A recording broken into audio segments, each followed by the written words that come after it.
당신이 몰랐던 이야기. 오늘은 쇼핑의 성지에서 공실의 거리가 되어버린 대한민국 의류산업의 중심지 동대문에 대한 이야기입니다. 여러분은 오프라인에서 쇼핑을 할 때 주로 어디로 가시나요? 수도권에 사시는 분들이라면 아마도 옷가게나 브랜드 매장이 밀집되어 있고 팝업 스토어가 자주 열리는 지역 또는 대형 쇼핑센터를 자주 찾으실 듯 합니다. 최근에는 성수나 한남동, 더현대, 서울과 같은 곳들이 가장 인기를 끌고 있죠. 참고로 저는 그냥 인터넷에서 주문합니다. 패션의 성지라고 까지 불렸던 동대문은 어떨까요? 혹시 본인이나 주변에서 굳이 동대문까지 찾아가 쇼핑하시는 분이 계신가요? 아마 그리 많지는 않을 듯 합니다. 동대문에서 쇼핑하는 사람들이 줄어들었다는 것은 갈수록 높아지는 동대문의 공실률에서 확연히 드러납니다. 현재 의류 도소매 종합상가가 모여있는 동대문 패션타운은 전체적으로 공실률이 매우 높은 상황이죠. 2024년 8월 동대문 패션타운 관광특구협의회의 조사에 따르면 종합상가 맥스타인의 점포 2653곳 중 공실률이 86%라고 밝혔습니다. 인근 상가인 굿모닝시티 역시 공실률이 70%에 달했고요. 당연하게도 남아있는 점포들 역시 예전만큼의 매출이 나오지 않는 상황입니다. 여성 의류를 도소매로 판매하는 한 점포의 사장은 코로나 때는 매출이 반토막 났는데 지금은 3분의 1 토막이라고 밝혔죠. 더 큰 문제는 일반 고객들 뿐만 아니라 도매업자들도 동대문 도매시장을 점점 찾지 않고 있다는 것이죠. 과거에는 쇼핑하면 떠오르는 대표적인 지역이 동대문이었고 동대문의 의류시장은 새벽부터 수많은 도소매업자들로 인산인해를 이루었으나 이제는 높은 공실률 때문에 동대문이 벼랑 끝에 몰렸다는 평가까지 받고 있는 겁니다. 동대문의 상황을 직감할 수 있는 한 문장이죠. 여기서 장사를 40년 가까이 했는데 이런 적은 없었어요. 요즘엔 임차료 없이 관리비만 내라고 하는데도 임차인이 없어요. 진짜 문제는 잠깐의 불황이 아니라 다시 떠오르기 힘들다는, 즉 몰락 단계의 수순을 밟고 있다는 평가가 대부분이라는 점입니다.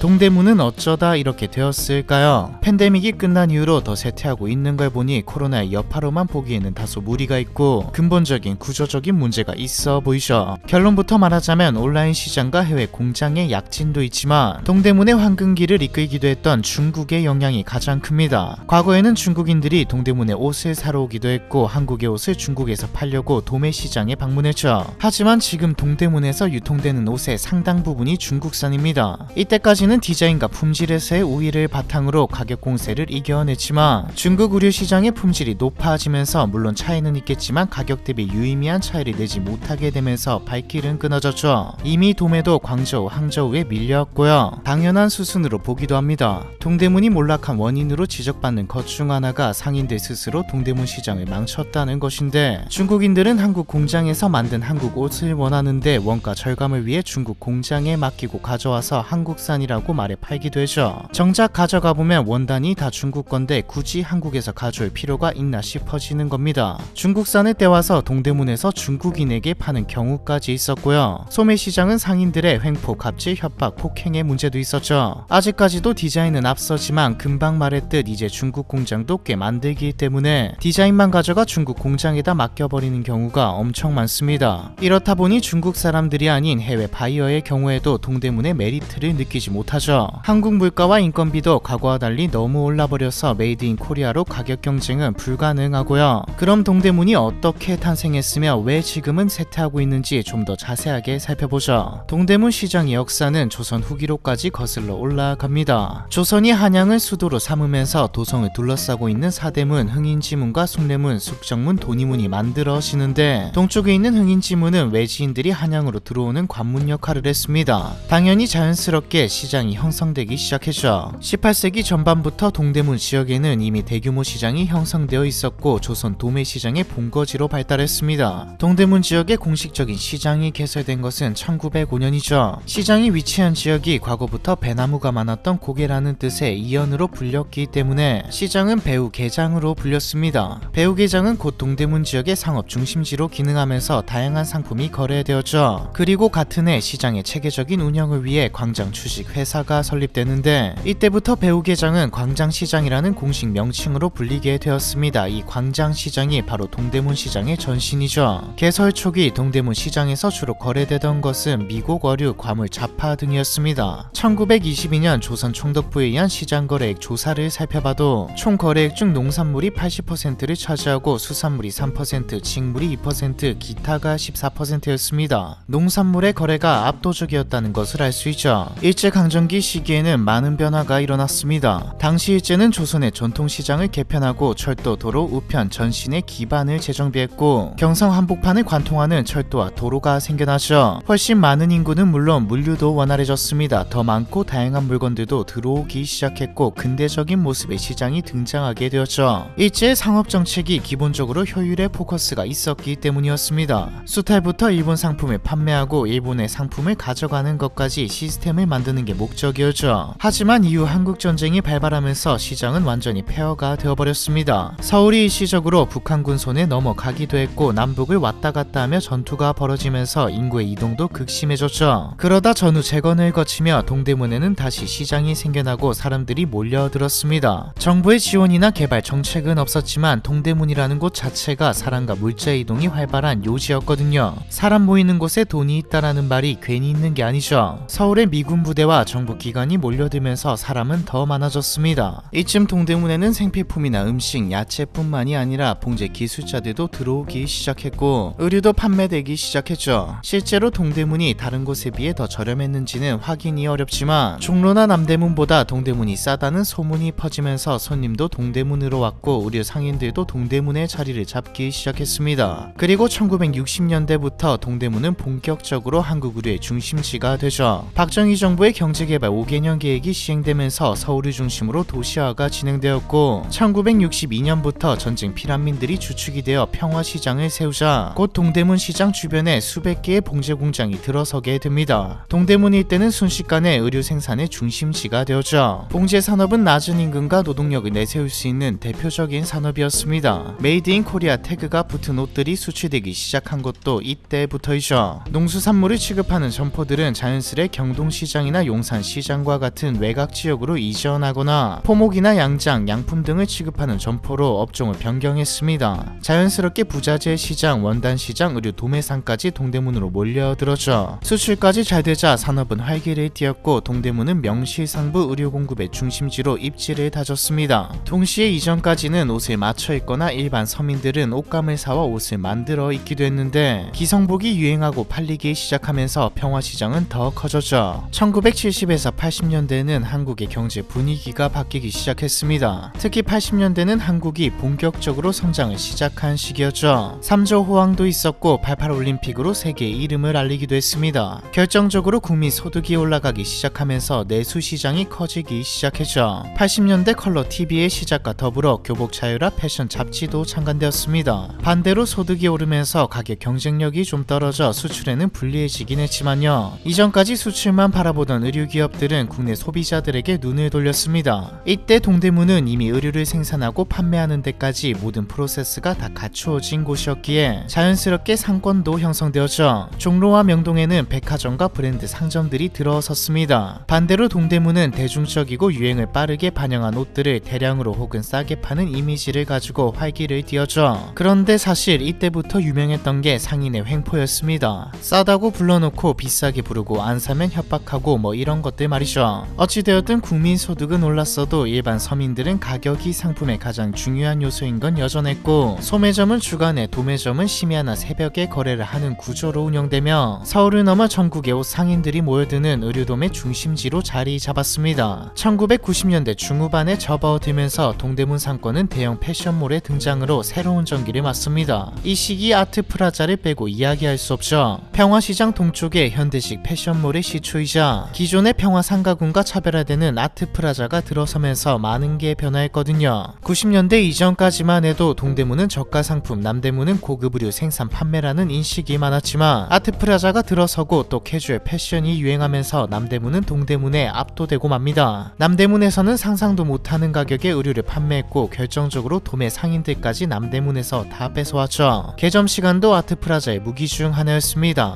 남대문과 동대문 모두 도매 상가 매출의 60% 이상이 서울 외곽이나 지방의 판매상들로부터 나왔습니다. 당시 남대문, 동대문 모두 개점 시간이 새벽 3시였는데 아트프라자는 개점 시간을 더 앞으로 당겨버렸죠. 지방 상인 입장에서는 빨리 사서 빨리 돌아갈 수 있는 아트프라자의 눈길이 가기 마련입니다. 성공을 거둔 동대문에는 더 많은 사람과 상점들이 들어섰죠. 1996년 프레아타운을 시작으로 1998년 밀리오레, 1999년 두산타워, 두타 등이 연이어 문을 열며 동대문 시장은 시장은 현대식 쇼핑몰과 전통시장이 공존하는 거대한 패션 타운으로 변모했습니다. IMF 외환위기가 닥쳤지만 동대문은 그나마 잘 견뎠습니다. 워낙 가치가 폭락하면서 외국인 관광객은 싸게 쇼핑을 즐기기 위해서 동대문을 찾았고, 옷을 대량으로 사러 온 외국인 상인들 입장에서도 똑같은 상품인데 더 싸니 중국, 러시아, 홍콩 보따리 상들이 동대문으로 몰려들기 시작했죠. 참고로 이때 동대문 시장에 수출 지원센터가 설립되었고요. IMF를 지나 동대문은 전성기화 변화를 또 한 번 맞이합니다. 이 무렵 동대문은 의류뿐만 아니라 음식점까지 밀집한 종합 상권으로 성장했고, 2002년에는 정부로부터 관광 특구로 지정될 정도로 성행했죠. 동대문 패션타운은 10개 블록에 걸쳐 26개의 쇼핑몰, 3만여 개의 상점과 5만여 개에 달하는 의류 제조업체가 밀집한 거대한 규모를 자랑했습니다. 당시 동대문은 말 그대로 대한민국 의류 산업의 심장부였고 서울을 찾는 관광객들의 필수 코스였죠. 2000년대 초반에는 국내 고객은 물론 일본, 중국, 러시아 등 해외에서 온 관광객들이 동대문에서 쇼핑을 하곤 했습니다. 밤이 되면 동대문 일대 도매상가에는 불이 환하게 켜지고 새벽까지 국내외 바이어들이 물건을 사가기 위해 북적였죠. 동시에 2000년대 초반 인터넷 보급이 활발해지면서 온라인 쇼핑몰이 하나의 유통 경로로 자리했습니다. 수요가 오프라인에서 온라인으로 옮겨갈 줄 알았지만 오프라인도 잘 되고 온라인도 잘 되는 수요가 더 증가하는 결과를 낳았죠. 온라인 쇼핑몰의 등장은 동대문에게 호재였습니다. 온라인 쇼핑몰들이 동대문 사입을 기반으로 했거든요. 사업자들은 도매 시장에서 상품을 골라 매입하고 온라인에서 판매했습니다. 동대문이 온라인 사업자들의 사입 대상이 된 가장 큰 요인은 초고속 생산 체계 때문이었죠. 동대문에서는 유행하는 디자인이 나오면 즉시 샘플을 만들고 불과 하루나 이틀 만에 대량 생산하여 시장에 내놓을 수 있는 민첩한 생산 시스템이 갖춰져 있었습니다. 매일매일 새로운 옷이 디자인되고 유통될 만큼 트렌드에 실시간으로 대응할 수 있었죠. 또 원단 조달부터 재봉, 도매, 유통까지 한 장소에 모인 클러스터 구조 덕분에 가격을 낮출 수 있다는 큰 강점도 있었습니다. 또 동대문 상인들도 유행에 대한 감각이 뛰어나서 시즌별, 유행별 상품을 발빠르게 기획했죠. 전세계 패션 흐름이나 연예인들의 스타일 변화까지도 빠르게 포착해 즉각 제품에 반영했기 때문에 항상 최신 유행의 옷을 가장 먼저 만나볼 수 있는 곳이 바로 동대문이었습니다. 세계에서 유례없이 기획부터 생산, 유통까지 한 큐의 초스피드로 진행되는 동대문은 2000년대 중반까지 시장 전체 매출이 연 수십조 원 규모에 달했죠. 당시 국내 패션 시장의 절반 가까이를 동대문이 차지한다는 평가도 있었고요. 하지만 이렇게 화려했던 동대문의 영광은 차츰 빛을 잃기 시작했습니다. 여전히 동대문은 패션 관광지로서 역할을 했지만 2000년대 후반 서서히 동대문 상인들 사이에서 장사가 옛날만 못하다라는 말이 나오기 시작했죠. 앞서 말했던 동대문 쇠퇴의 원인은 여러 구조적 변화와 외부 요인들이 맞물린 탓입니다. 가장 큰 원인은 아이러니하게도 전성기를 이끌었던 온라인 쇼핑의 성장과 디지털 전환이죠. 인터넷 보급 초기 쇼핑몰들의 동대문 사입과 더불어 옷은 직접 가보고 사야 된다라는 인식과 성장까지 겹쳐 오프라인 수요도 크게 줄지 않았지만 쇼핑몰들이 점차 진화하고 믿을 수 있는 쇼핑몰들, 여기다 환불 시스템이 도입되며 온라인 시장은 오프라인에 영향을 줄 정도로 급격하게 성장하게 됩니다. 저같이 소심한 사람은 대놓고 환불해달라고 말하기 힘들거든요. 그리고 앞서 나온 동대문 상인들의 횡포가 엄청났던 것도 있습니다. 유명한 짤이죠. 우리 집에서 티를 안 보는 이유 딱 5가지만 대봐. 그러면 형이 아무 말 안 하고 보내줄게부터 시작해 진짜 때리기도 했습니다. 인터넷에 익숙한 젊은 소비자들은 굳이 기분까지 나빠지며 더 이상 동대문까지 찾아갈 필요가 없어졌죠. 온라인 쇼핑몰 발달로 인해 방문객이 줄어들자 동대문에서 가장 먼저 타격을 입은 건 당연히 소매 시장이었습니다. 동대문의 상인들은 전통적으로 오프라인 현장 거래에 익숙한 시스템을 갖추고 있었기 때문에 또 리더가 있거나 한 회사 소속이 아니기 때문에 디지털 전환의 흐름에 제때 대응하지 못했죠. 소매 시장은 온라인 쇼핑몰 발달으로 인해 망한 게 이해가는데 도매 시장은 왜 함께 몰락한 걸까요? 분명히 아까는 온라인 쇼핑몰들이 동대문 사입을 통해 함께 성장했다고 말했는데 말이죠. 온라인 쇼핑몰들이 더 이상 동대문 사입을 하지 않기 때문입니다. 여전히 동대문에서 사입하는 곳도 있지만 전부 소규모입니다. 해외 직구도 생겨났고 굳이 동대문에서 떼올 필요 없이 자체 제작, 즉 공장과 다이렉트로 물건을 주고받을 수도 있게 되었죠. 과거와 달리 동대문 도매상들이 중국에서 옷을 떼오면서 한마디로 도매를 하기 위해 도매를 해오기 때문에 더 비싸기도 합니다. 동대문 도매상들이 중국에서 떼와서 파는데 굳이 동대문 도매상들에게 살 필요가 있을까요? 사실 자체 제작마저도 한국 공장에서 하는 게 필수가 아닙니다. 중국 공장에 OEM을 맡겨버리면 되니까요. 이제는 아예 일반인들도 중국에서 옷을 사기도 합니다. 패션업계 관계자 역시 동대문에서 유통되는 옷의